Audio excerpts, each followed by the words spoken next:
Leave it up. And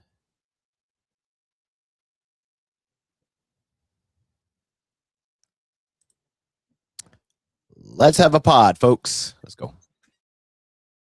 You're listening to the Hot Seat Podcast.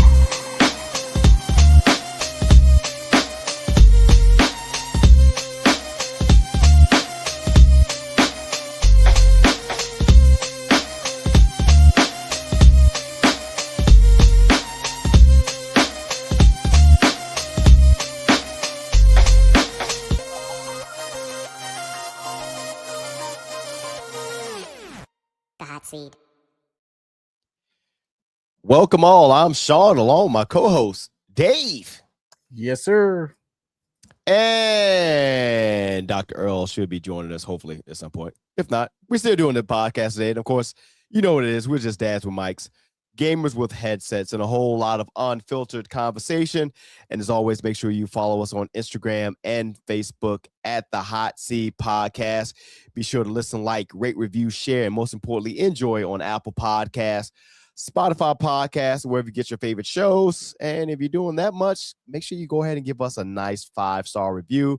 That helps the show grow. And then, more people can hear us, stuff like that. And if you're one of those folks who like to watch your podcast via YouTube or something like that, make sure you like and subscribe. Like and subscribe on YouTube at the Hot Seat Podcast. Again, that helps the podcast grow. Episode 177 of the Hot Seat Podcast. We're back with some fun stuff tonight. How you feeling, my friend? How are you feeling? Feeling good, man. Yeah. Feeling good. What's the t-shirt game? What's the t-shirt game? I feel like we done so many shows, and I know you and I specifically have a lot of graphic tees in our stash there. What we got? I see we got Dr. Doom going on for you. Okay. All day. Love it. We're about getting ready. We're about 6 months out. Me, on the other hand, I have on a Stitch t-shirt tonight. That's what I'm wearing tonight. I got something for everybody. So we, I think it's something we're going to go for. We're going to highlight and see what the hardest thing to ever do is let go of some of your graphic tees, bro. It's like, I don't care if it's worn, like it's to me. Yes. Yes. But then the one thing that makes me let it go is I go, oh shoot, this is in the picture like 10 years ago. So I can't do it. So I'm gonna ask you two questions. How many times out in public do you wear your graphic tees? When you say how many times out, I say when you buy, when you go buy a graphic tee, all my stuff. But how many times do you wear it? Like you wear like that, you might buy something like say you're going on vacation or something like that, and then do you wear it another time after that? How many times do you wear it? Oh yeah. Okay. I rock my graphic tees. I feel like okay, all right, never mind.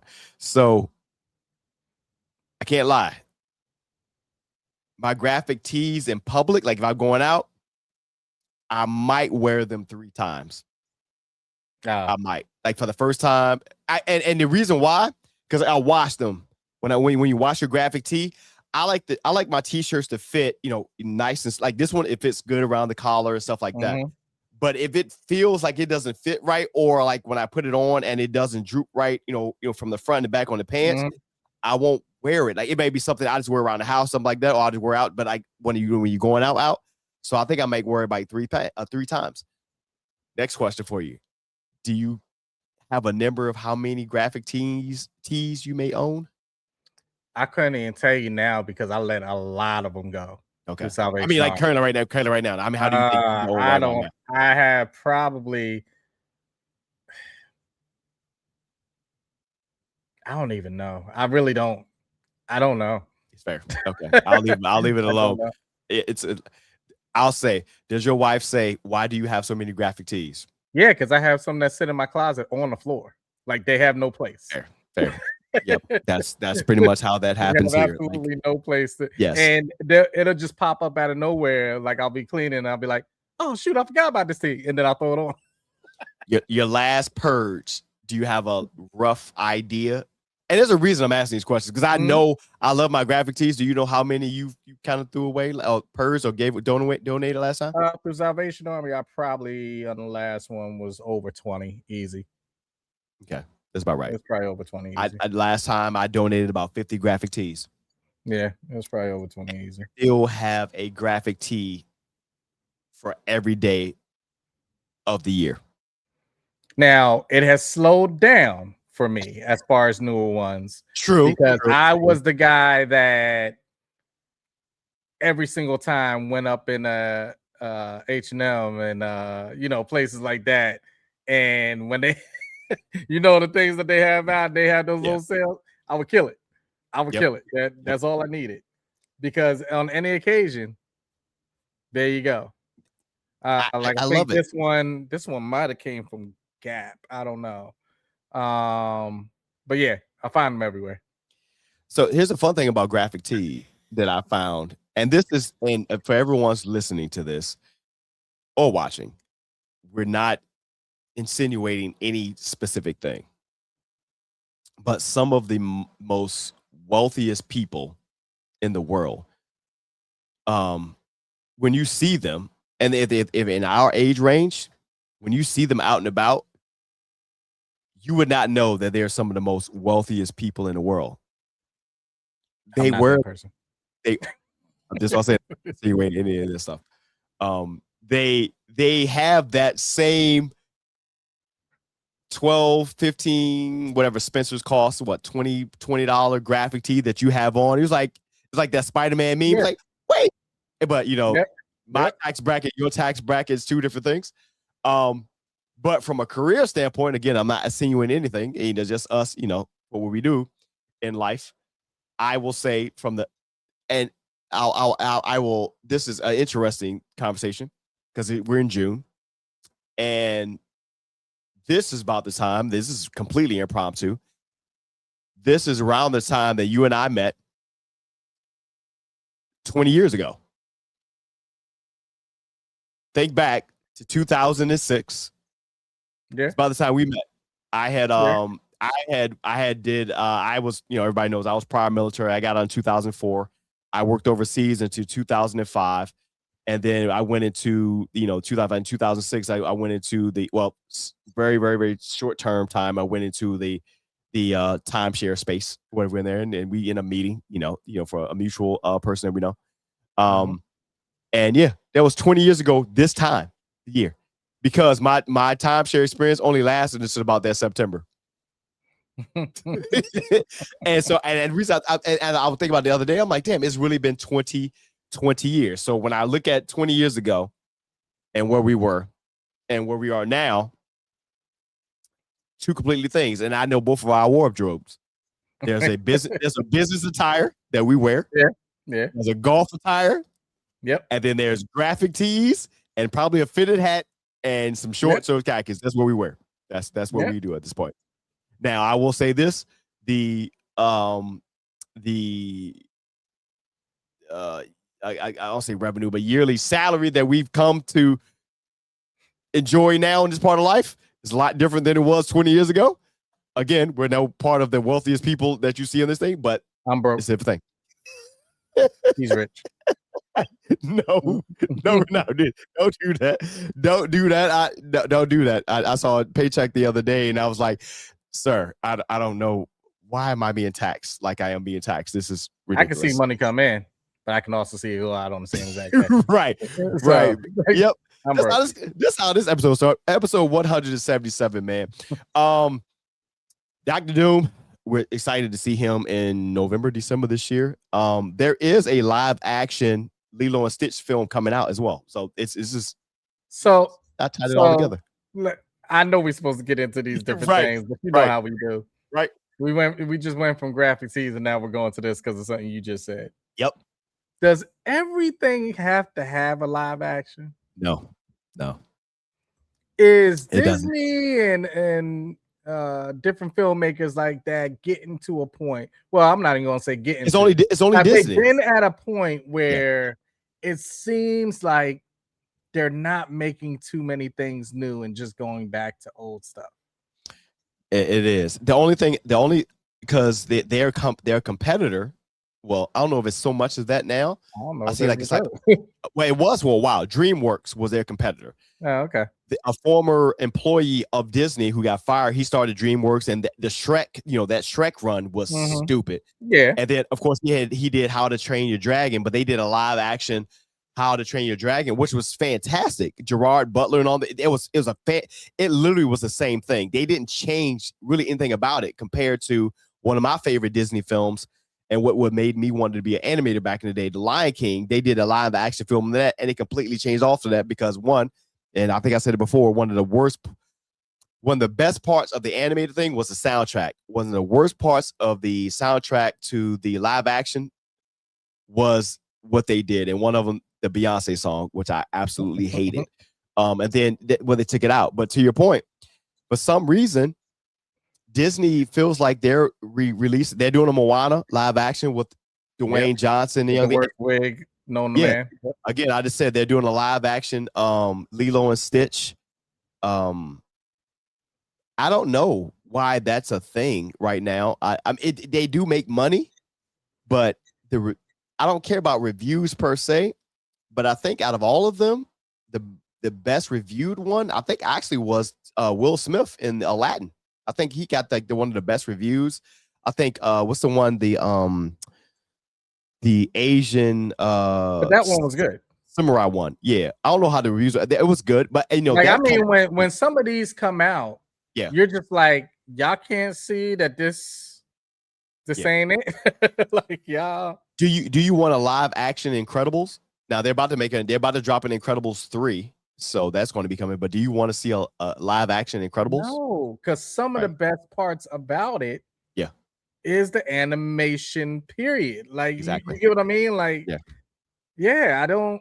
No, I don't. Yeah. Come up with something new. Yeah. I mean, they got Toy Story 5 coming out. This is the last one that they're doing of that. They're gonna close that one out. I think a lot of the creative juices has been squeezed out of a lot of things, and no one has nothing new or is willing to try something new. Like, they're going to squeeze Disney right now. They're going to squeeze all they can out of the stuff that they've had for a while. Of course, they have Star Wars. There is a new Star Wars thing that's going to come out, but unless you're a Star Wars geek, are you excited about it? Mandalorian and Grogu. I don't know how well that did. I think that's something that they should have probably stayed for Disney Plus, maybe. It was a good movie, but it could have been on Disney Plus. Yeah, so I don't know what they're going to do with that. I don't know. I will say, before we get into it, I will say right now, and I love what they're doing. And this may be because of the people in charge. I love the fact that we've been waiting on this Doomsday trailer forever.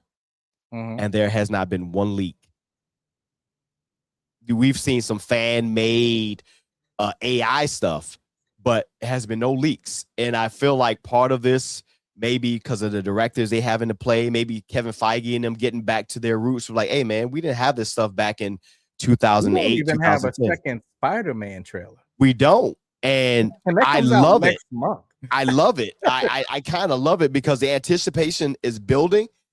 And it's okay. Like, you don't have to give them everything. Just drop the thing. If anything else, I was telling my son, I said, I would love, and I don't know if they're going to do it, but I would do it if I was in charge of the company.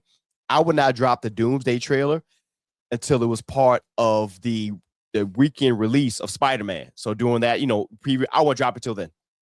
That's what I would do. Like, it was one, if you want people to go to the theaters, you don't see this until you see Spider-Man. Why don't you just put it as an end?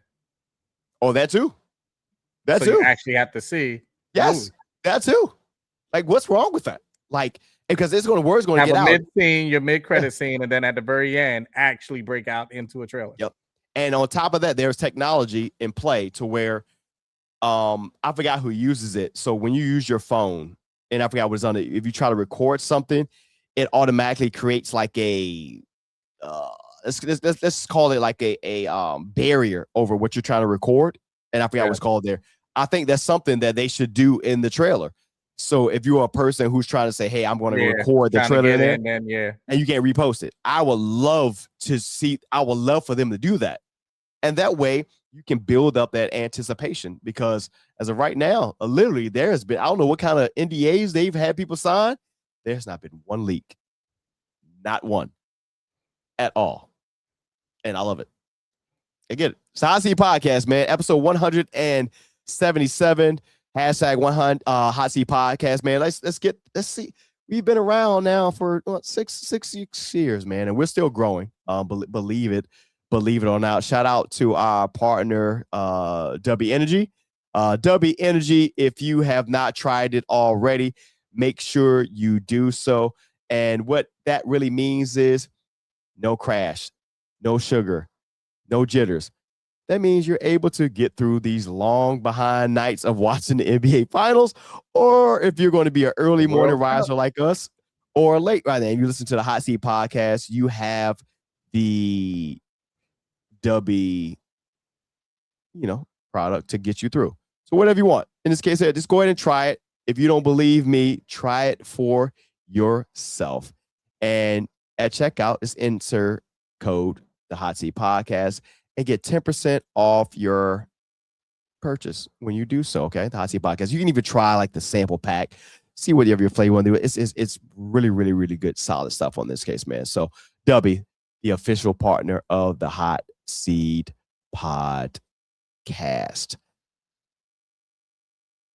We're gamers, and so much has been happening in the world that we game, and we are Xbox gamers. And I'm gonna tell you right now, Xbox is so back, man. They are so back. New CEO Asha Sharma, she has hit the ground running. She came in with Microsoft / Xbox back in 2024, and she was head of their AI division at the time. She was leading the core AI product and so forth. And then she took over for Phil Spencer recently. And man, she has really, really, really got everybody in the uproar of just keeping it basic of what she was doing. And they had the most recent Xbox fair. I'll get the official name. I do apologize, guys. I should have been better prepared for that. But she had that going on, man. At the end of the actual event, the convention, she actually, anybody who was in attendance, they actually end up getting a 25th edition limited series X25 Xbox series for free, which for us purchasers. So in November of this year, we will be able to purchase the limited edition Xbox Series X25, which everybody who was in attendance was able to receive. But she has done so good. I mean, as far as one, Earl would appreciate this, them dropping the price, even though, you say what you want. They dropped the price on the Game Pass. She's also talked about the fact that them needing and having the Xbox exclusive releases as well. Really just being a gamer thing. And what I like about it is Xbox is great. It has been great. And we've seen so many different iterations of it, but they got away from it being a gamer console. Now, some of the stuff, it was unique to us, or it was efficient. Like, case in point, I don't know if you still use it. Like, one point, you had your cable service running through it. So you turn on your Xbox and you just switch over to, Comcast for me. Or I think if you had Fios, something like that, all that stuff is coming through. All that stuff was in play. But after a while, it started to become a multimedia product. It started becoming a gamer product. And then even after them increasing the price of Game Pass, Reuters report, they lost about over 1 million subscribers instantly after they raised the price of that. And if nothing else, and I know they do their thing, how they do it, Nintendo is Nintendo because they are Nintendo. They know what they are. They are a gaming company. Say what you want about Switch 2 and them having limited releases. I mean, they have a whole brand new Zelda game coming out. They have the new Mario games coming out. They have some stuff that's coming out, dropping on it. But they have that treasure chest. They always give you that gaming console that, we see the videos now. When they drop Switch 2, Mario. Yeah, nothing defeats that because they know who they are. When they dropped Switch 2, Xbox and PlayStation was like, yo, what the hell? We got all this stuff, and they just drop a system with a game or two because they know what they are. Like, they don't start, we have iPhones. We have Samsung Galaxies. We have laptops. I just need my system to be a gaming system. That's what I need it to do. I no longer need a red ring of death. I don't need my system to have limited storage. I need it to be a gaming system. And she is really on board with that. I want to know what you thought. I know, and you be following what we all gamers. What has been your thoughts about her coming in, man, and really changing the culture of Xbox since Phil Spencer left? Which lets me know that, bro, what was you doing for the last 10 years? Because I feel like you were just really fucking up the company. But this is me. What you got? Well, you said the key word is the culture, and that's what she keeps on expressing. Right. The key thing about her is the fact that she's not even a gamer. Not even. She's one of the first people to tell you, I'm not a gamer. I actually had to get the console and start playing it. That's what she said. Yeah. And see it from those eyes. And a lot of people would sit back and be like, oh, no. And this the person that's running Xbox. Right. She's a businesswoman. Yeah. She knows how to create business. Yeah. Now, the one bad thing about it is that since the person before her, money-wise, did so many bad moves that now you're about to see, which was just announced a couple hours ago, some huge layoffs through Xbox. Right. But then also vision-wise, you were talking about it for the future and beyond, some of the things that she was just looking at, just to be able to sit in there for the first time and look at everybody and say, here's a new version of the Xbox. Not a new version, but a specific special 25-year anniversary edition. And everybody going wild. Right. And just being so honest with them, because she could have lied. Oh yeah, I've been gaming since no one would know, except for the people that really know her like that, But she was like, "No, I'm not a gamer. I don't do that in that sense. But I know business, and I know what's missing here, and I know the culture that's missing. And her main expertise is on the AI side of things. Yeah. So one of the first questions that they asked her was about the fact of AI. Is that going to start playing a whole lot of play within the new Xbox that's going to come out?" And she said it quickly. No. I want this to be gaming. Right. Those things can be added in there as little things that you can do, but I don't want it to be something where you feel like you're talking to like a chatbot type thing in that sense. So that's what I liked about it. Now, I know we're talking about this Xbox 25-year one that's coming out, and it looks neat. Yeah. But start saving up for that new one now. Yes. Yes. I'm telling you right now. Yeah. From all the stuff I'm hearing, it's going to be something. Yeah. Another thing she spoke on real quickly was how excited she is for the Grand Theft.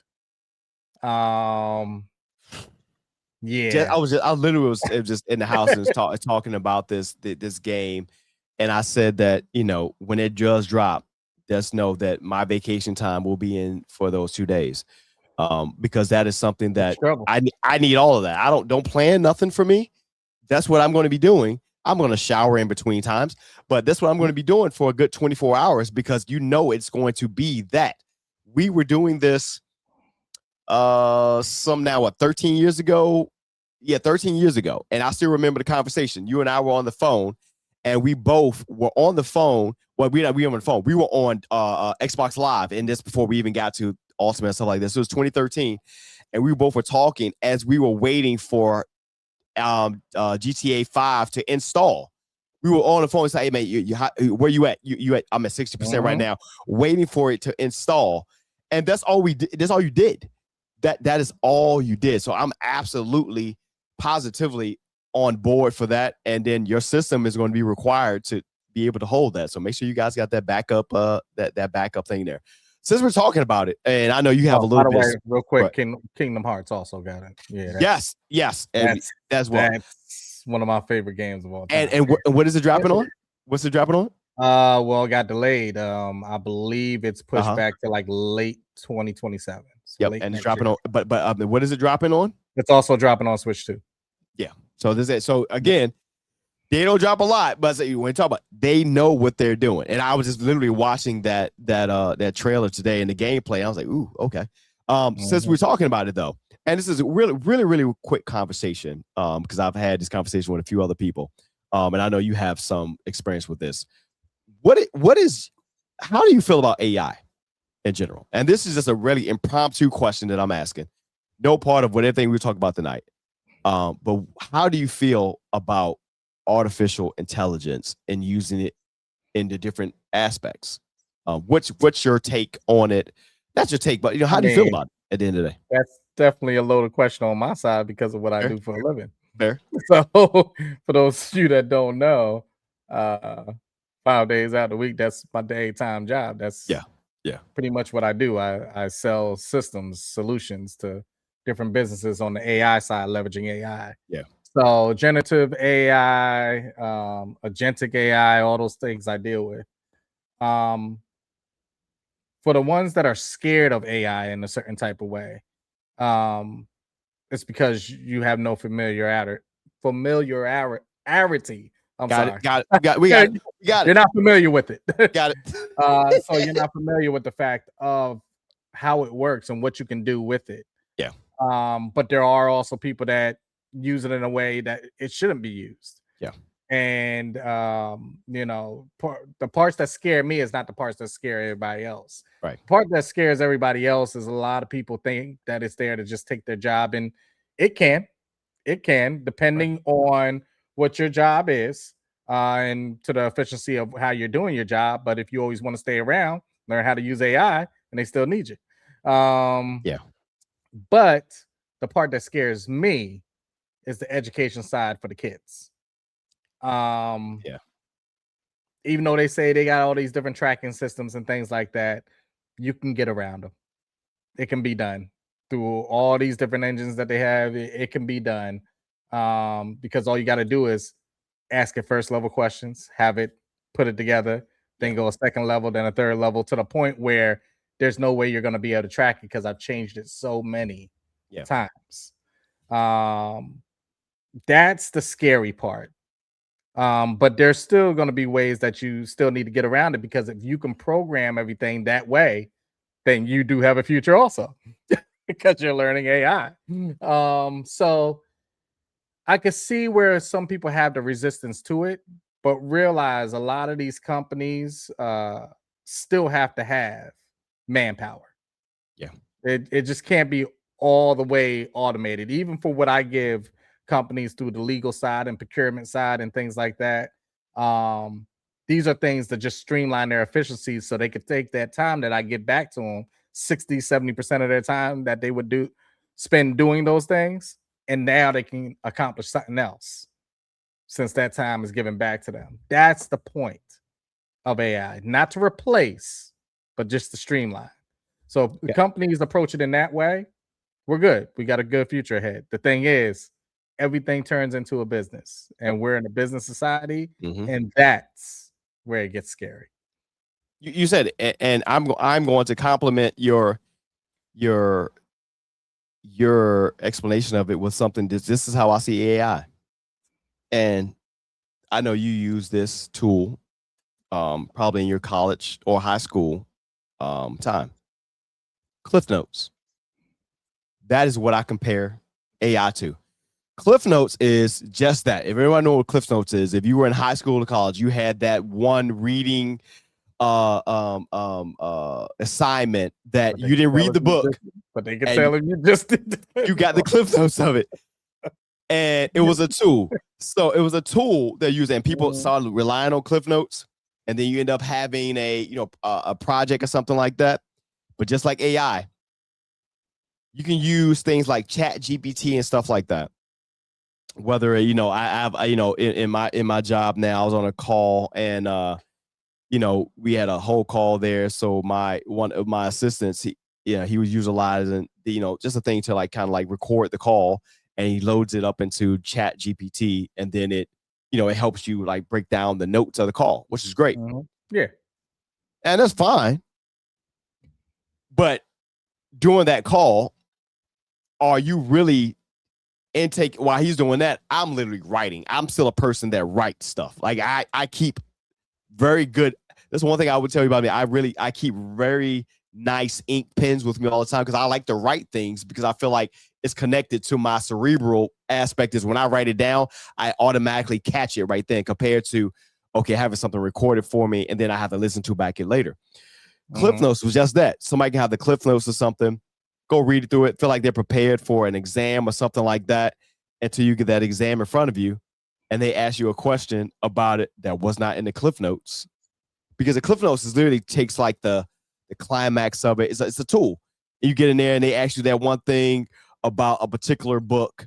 Like if it's like a Raisin in the Sun. That's, everybody read that. If you know A Raisin in the Sun, you'd be like, wait, that wasn't in the Cliff Notes. Oh. And next thing you know, or they, your teacher hit you with it because the teachers know this as well. And I said all this because AI is really just that tool. You can use it for different things. Whether you're selling the software to a company and stuff like that, to utilize it as a tool. But if you rely on it, remind you, it's all data. It is all data, meaning the data is being input into it. If there's incorrect data into it and you solely rely on that tool, the result of that is going to be really bad. One thing that Miss Sharma was talking about, she was like, it is a tool, but it won't replace like your basic like gaming aspect. There's games that are created by AI, but you can see the ones that's created by AI because it's missing those things. You see those glitches in it. For a gamer, you'd be like, wait, this doesn't, why is my hand placement this way? Or why is something as simple as, hey, I got 5 fingers on my hand. How come I'm seeing 6? Things like that. It misses because it's all input data. For the musicians out there, because that's a hot topic right now with the AI music and AI stuff like that. That's trouble. It sounds great until a musician hears it and be like, whatever. It's like a Chrysler 300 looks like a Phantom until a Phantom pull up. An AI song sounds like a Phantom until Timberland, Pharrell, Dr. Dre, I'm off the top of my head. You can't even say those right now because Timberland is big on it. Yes, I'll take that out.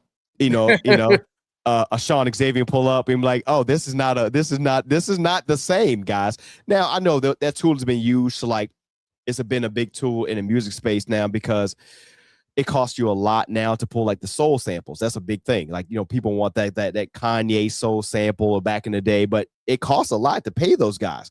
So you can go in, if we did a song and we wrote something up, and then you can say, hey, I want like a 1960s or 70s soul sample, male artist, this and third. You pull it and then you chop it up. A lot of songs do it. Your favorite songs actually do that. It's fine, but it's missing that grittiness of someone. If you know the difference between an AI sounding sample and listening to Al Green or Marvin Gaye and somebody playing that guitar, that love and happiness, you can hear the guitar strums. So things like that. So it is a tool, but to be replaced by anything else, it's something that I believe people shouldn't go into too much. And I get it. We watch Terminator, stuff like that. But that's the least of our worries at this point now. AI, we'll be long gone before we get to that aspect of it. I just want to know what your take on that. And considering that she was talking about that as well. Since we are talking about Xbox, a lot of excitement is happening right now. And it's not specific to Xbox, but since we play Xbox is what we do. Huge announcement happened this last week. And the biggest one of EA College Football 2027, along with Madden. But, Madden, just like it was back in the day, all of a sudden, and tell me if you agree with this. We were so excited for college football to come back out. And we was like, man, when that came out back in the day, Madden was just a conduit for us to transfer our, export our classes. And we played more college football than we played Madden. Even the new Madden was pretty good, but college football is a whole energy. Yeah. EA College Football has come out. And salute to whoever the team is at EA Sports, man. That I know for a fact that they do listen to us. I'm on those forums. I send in stuff. I don't know if any of that stuff is part of anything I've suggested, but they are listening to it and they've added details this year. one thing you're able to not only upgrade your facilities in the dynasty mode, you can also rebuild your stadiums in Dynasty this year in EA College Football, man. Fantastic. Athletic directors' expectations. You can pursue coaching jobs. So right now, currently in College Football 2026, I was the coach of Eastern Michigan. I have the banner and things like that. But the job that I do want to be, me being prior service, I really wanted the Army job. It's just because it's one of the things. But I can't get it because the guy who's currently the coach in our season, he's on the good seat. Now you can actually pursue other jobs in 27. Potentially you can get that. The biggest part is managing the NIL to keep your star players. What's interesting about this is, so right now we're in 26 right now. Me and Dave are in a new season right now. And a couple of our players, they committed right off the bat to verbal commitments. And in the new College Football 2027, they can give you that verbal commitment, which right now we're good. We know we got that player for next season. In the new season, they can back out if Dave, he has Georgia. I currently have Auburn. Sorry, Eastern Michigan, but I do have Auburn. But I'll circle back, and I'll tell you why.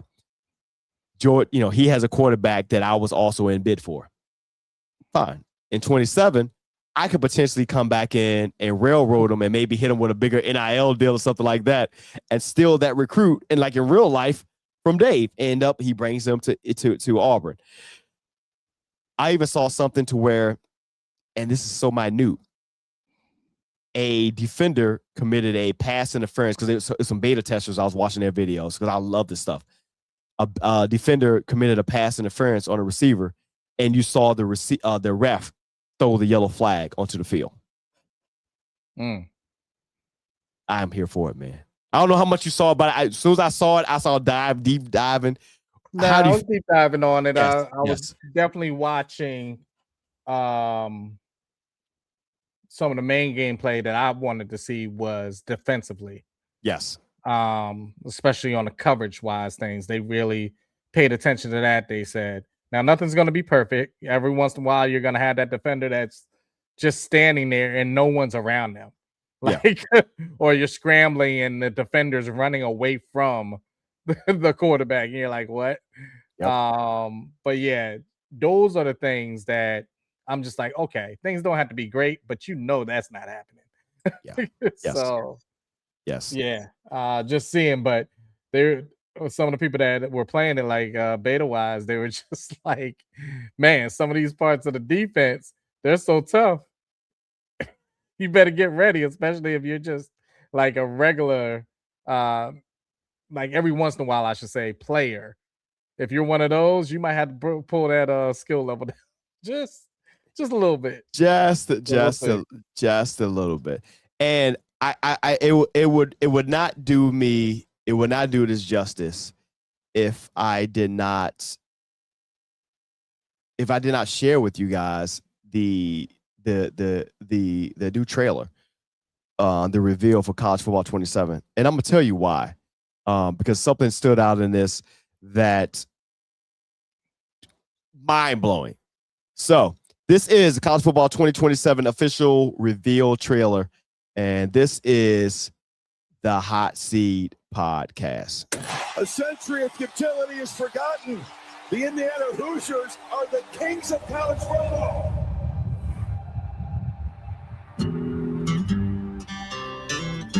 Some players who walk through that tunnel onto that field grew up dreaming about putting on this uniform.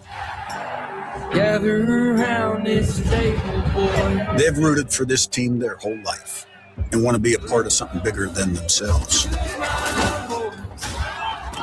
Some have another dream: the money, the deals, the cars, those shiny teeth. That's college football now. I get it. Everyone's got to make a name for themselves. Truth is, I don't care why you show up. I care what happens after you do. We're having it.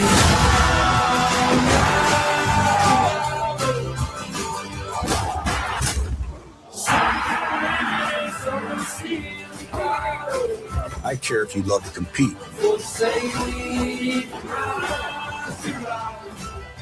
If you want every advantage. And if it turns into one thing on Saturday, winning. That's why I want you here.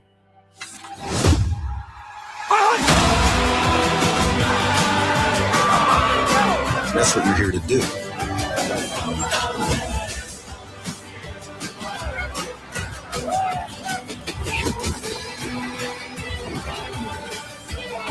And there's no better place to do it.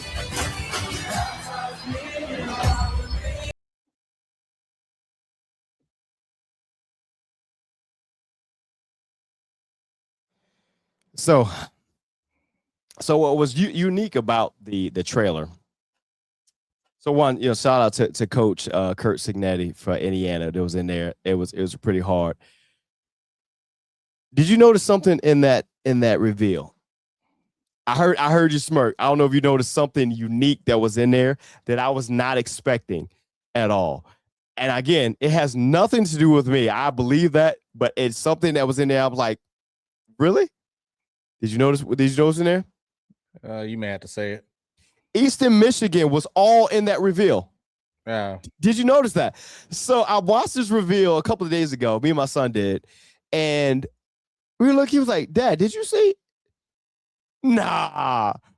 And what they from the beginning, I'm seeing Eastern Michigan, and I'm like, there is nobody on the Eastern Michigan roster that is a Heisman candidate or anything like that. Again, maybe just be a strange coincidence. Again, I am one that I do participate in like the feedback and stuff on EA Sports. We do post stuff here off the Hot Seat Podcast under that. But hey, salute to them if that's what they did, man. I was like, yo, that's hard. So salute to Eastern Michigan, man. If they do, they owe me money. No, I'm kidding. I saw that and I was like, wait, that's Eastern Michigan all in the reveal. I'd love to see everything they got going on. The change, the weather dynamics that changes during games. They did bring back the mascot challenge aspect of it as well. I think I saw in there some about the injury, the injury, I guess a tool that they have in there or something. It happens during the season, because I believe that was something from back in the day. That a person being, if they got injured in a game, they come back to it, but it's more than what it was again is now. One thing I did see that they didn't show in the reveal, and I feel like it was a bit of a spoiler, and I apologize. They've also included in there the Heisman Trophy presentation. So it shows you like the top 4 or 5 Heisman Trophy winners, and it shows you the whole thing, which is dope. I watched that on it, in some of the details of it. This may be, at least for our time, one of the best college football upgrades that I can remember. And it's kind of on par for what we were getting back in the day when they were upgrading, and then so all of a sudden they pulled it. And then, that was gone for a long time. And then thank you, the old Bannon brothers, for doing whatever they did and bringing us all back later on. Again, no word on if, when we can export our draft classes to Madden, but the replay value of college football has just went up. Again, remember, we're still playing college football right now, and we'll probably be playing this until 27 drops. At that point now, we're probably supposed to retire from 26. I would love for them to be able to import your current whatever you are into 27. That's something I feel like it's kind of like a Call of Duty, whatever your thing is from Call of Duties, this and I think you can move into the next version, if I'm correct. Please tell me if I'm wrong. That's one thing I do look for, but looking at the reveal, anything particular that you're specifically excited about, man? Just the realism of it. The closer they can get to like the feel. That's what I really missed about the game when it was going. Yes. And then when it came back, the feel of college sports, there's nothing like it. No professional sport can come close unless you're dealing with what we're about to deal with right now, which is the World Cup. That's the only thing that'll give you that feeling. But yeah, just the realism of it. I may get some of this cross because they have the bundle package between the college football and Madden. Yeah. But I know there's going to be one of them where you get, or maybe even both, where you get control of like the quarterback sneak. It's going to be like the kicking meter that I goes think back and forth. And if you get that's it a in the Madden. green, I think it's a Madden. It's a then Madden. you'll be able to lunge a little bit further. Yeah. I don't know how I feel about, and I think this is Madden also. It's going to be the catching meter. Yeah. I don't know. I don't know on that one. We'll see. Yeah. I don't know if I'll use that much, but all the things I've heard on the NCAA side, I'm liking. But it's always the fact of why don't they see themselves being able to work together so easily? Yeah. And be able to flow, because both of them would have an upgrade off of it. Now, Madden more than anything, because Yeah. know, if you're picking between the two, you already know. Replay value. There you go. But yeah, if you were able to take everything from there and just switch it in, I'm telling you, sales would be crazy. So this is something that you're going to appreciate, because not so much for me, because we do have a team, but it's not as a big of a rivalry as you guys have as far as scope. So one part of it is the new dynamic is the athletic director expectations in Dynasty. So what that really means is unique into that. So regardless of how your season outcome may be, so let's say you're the storyteller, and you're the coach of the Michigan Wolverines. The expectation of your athletic director is to beat who? Ohio State. Let's say that season you go 10-2, based off of the details I read. You went 10-2, maybe 11-1 that year, and that 11-1 was you losing. That one loss was against Ohio State, and at the end of the season, your ass is sitting on the hot seat. That is part of the game this year. So the athletic director's expectation is, same thing. I was looking at, I think the way they had it on there, and it's like it's Virginia. Your expectation is to beat Virginia Tech based on based on the rivalry aspect, kind of regardless of what the outcome is. In my case, I'm a Miami fan. You are expected to beat Notre Dame. So that's one thing. Now, that's not as big of a thing as Michigan, Ohio State, but just imagine you're on your way. You're thinking, okay, it's looking sweet. We're on our way to the college football playoff. We're playing against Ohio State, and I lose.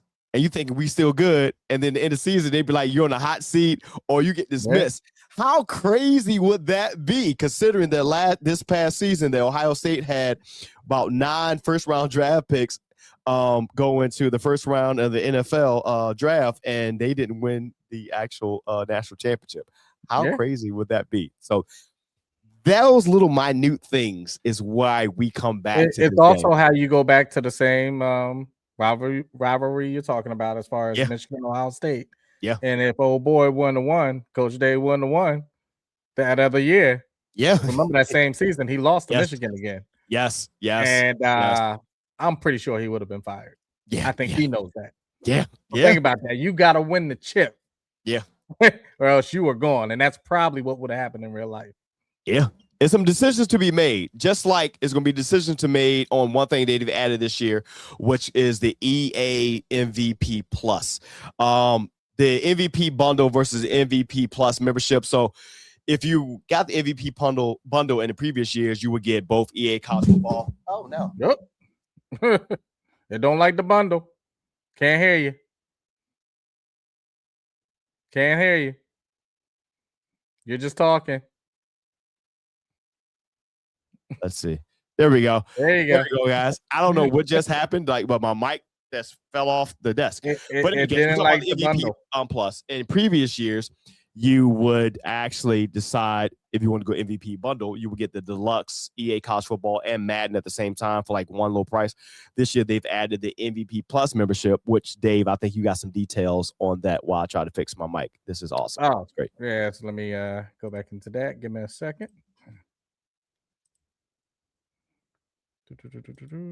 I don't know if I can hear you or not. Maybe I can. I don't know. Can you? Hey, did you say something? Can you hear me now? I'm still here. I don't know if I can hear you or not. I'm not saying anything until you.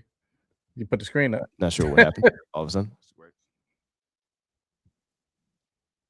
I don't know. Can you hear put the me? screen up. Okay. All of a sudden, I can't hear you, which is weird.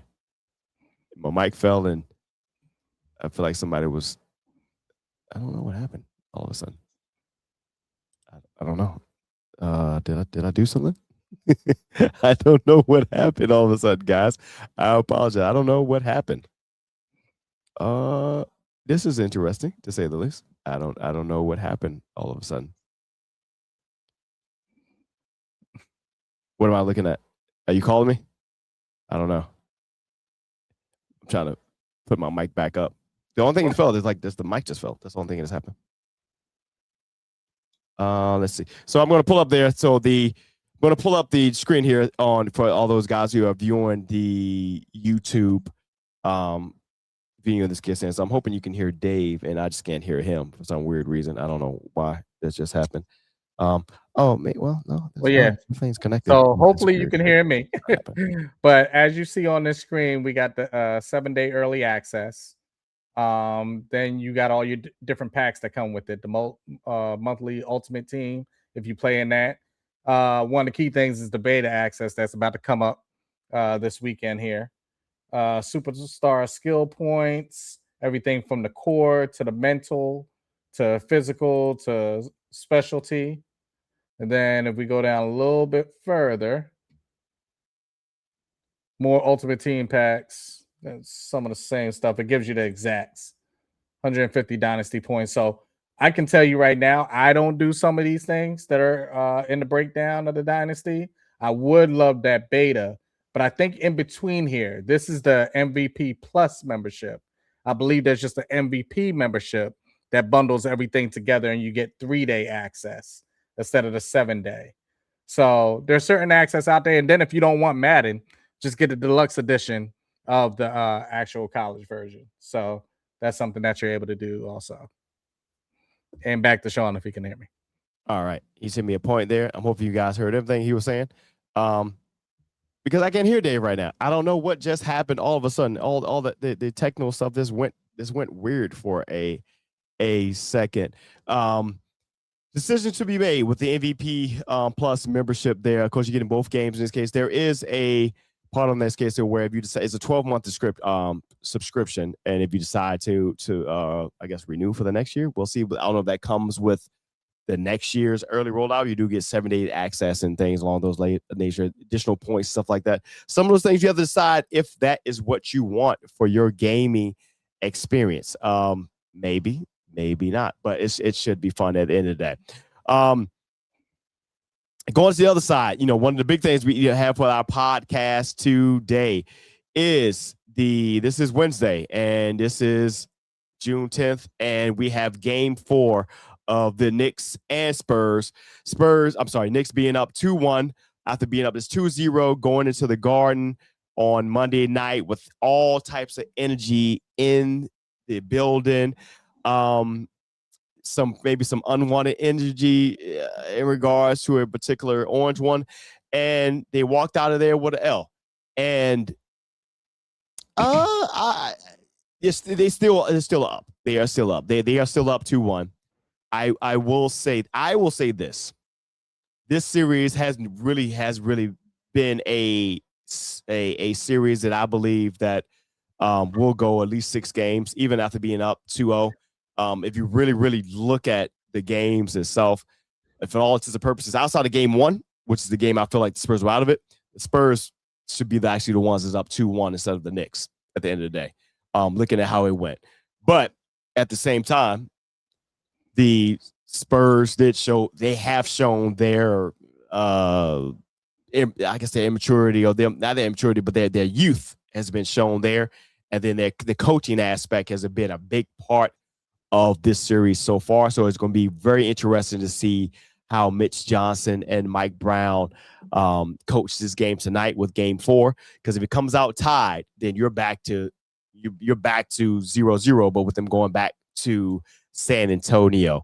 A big conversation has been made about the foul discrepancy in this game 3 with, I believe it was 24-8 in the second half of the game, as well as the obvious flagrant foul that was committed by one Victor Wembanyama on Jalen Brunson when he just shoved them. Now, for us who have been around since the 80s and 90s, we have seen much worse things happen on the floor.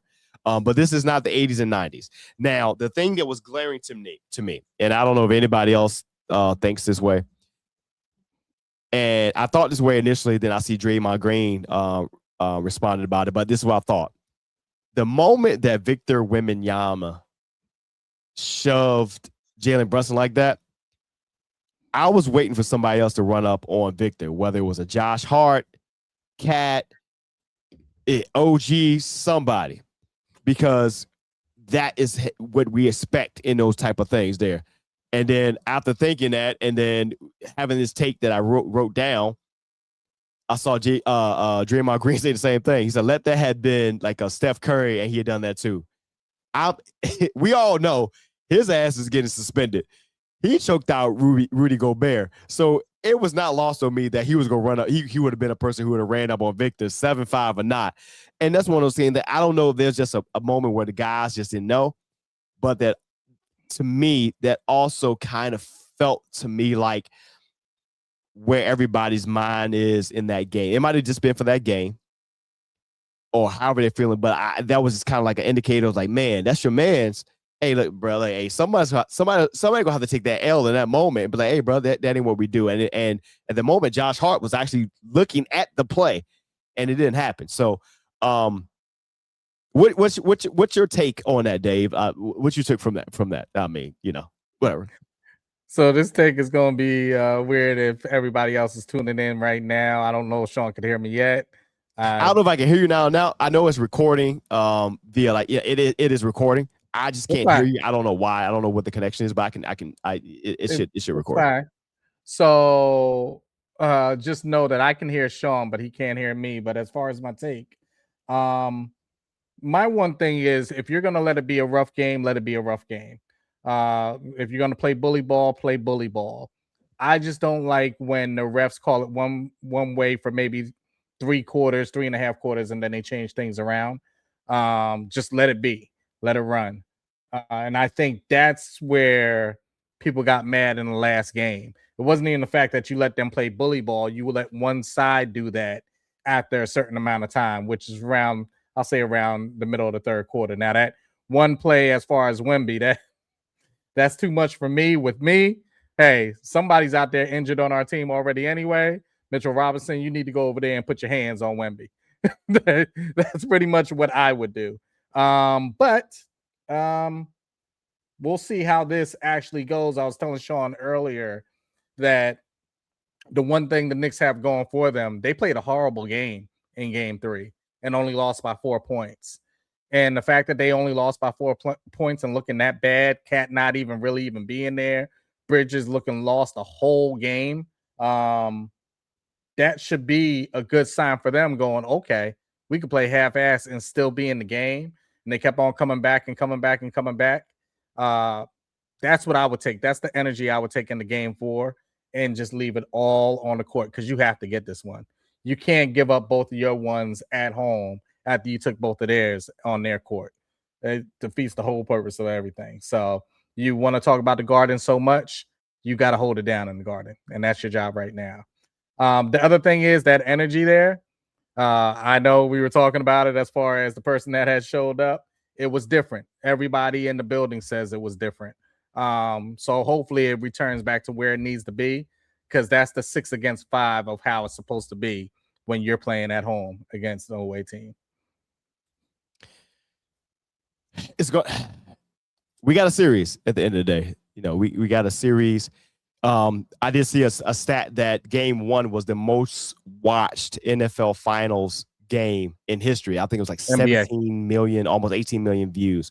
It's New York. I will say this, with everything that's going on, how exciting this is, I urge everyone, man, to enjoy the game, enjoy the energy and stuff like that. But don't do the stupid stuff. I know, without giving it too much credence, man, we did see or they get their word that some situations happen between Knicks and Spurs fans. That's not It's not fanhood. that serious, man. It's Yeah. it's literally not that serious. I get it. The Knicks haven't been to the finals or been to had a championship in 50 years in this case. I get it. I get there's a certain demeanor and stuff with New York Knicks fans and New Yorkers in general, but it's not worth that. A couple of years ago, I saw a situation where it was the Baltimore Ravens, and I want to say it was against the Bengals, I think it was, or Pittsburgh, whatever. But a guy that he ended up assaulting two guys, and one guy, I don't know if he ended up getting critically injured or died. It's one of the two, something along those lines. But it happened. It's a game, man. I get it. And watching whether it's NFL, NBA, I know we are fans. We wearing our jerseys and stuff like that. Everybody deserves to be able to root for their fans, get heckled as need be, but no one deserves to get beat on or anything like that just because. So, yeah. Go ahead. And just to piggyback on that, just realize they were down 0-2 at their own home and nothing happened to New York fans that were wearing their jerseys. So now what happens when you have to go back now for game 5? What did you set up for that Knicks fan that's going to show up there in that arena? So that's what you really got to think about also. Yeah, you think you're holding it down there in New York. That's great. But now for that one person that's going there maybe with their kid to go see a game for the first time maybe, and they're wearing their jerseys, and now they go outside this arena and now that happens to them. So yeah, just better sportsmanship all the way around. That's what needs to be done, and just win the series. Focus on that, giving the energy to the team. Yeah, man. Hopefully with this thing will work this thing out, man. But it's almost game time.